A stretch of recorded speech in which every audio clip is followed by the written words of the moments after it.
Alright everyone, it's Mr. John from AKDragonFish3D, and today I'm here with my #1 twerp, and we're going to teach her a little bit about mechanics and fuses. In my van, my horn stopped working. I suspect it being the fuses, so we're going to check them, and I'm going to walk her through it, and maybe teach her a life skill. Anna, fuses.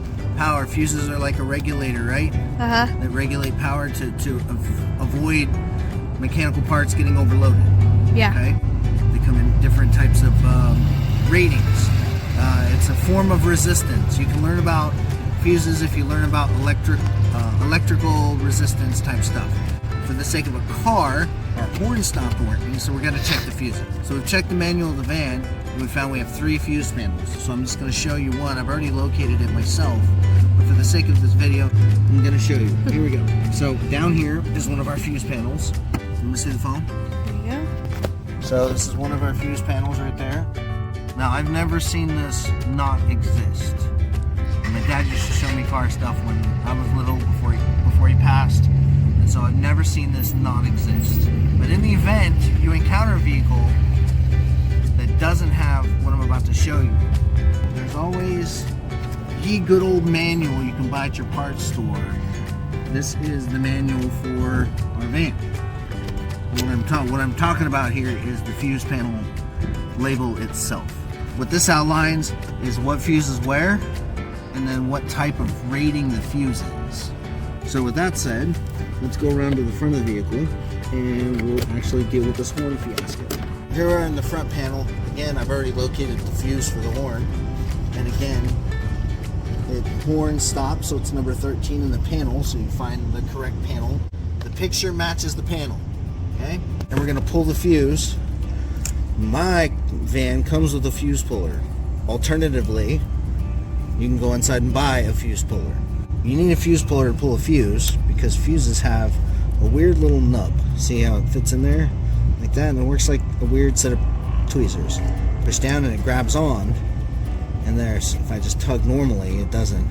So you pinch out and pull the fuse. I'm going to pull a good fuse to show you a good fuse, and then show you why our horn stopped working. So good fuse. Power comes in one end, goes through the resistor, and comes out the other end, yeah? Much like a light bulb.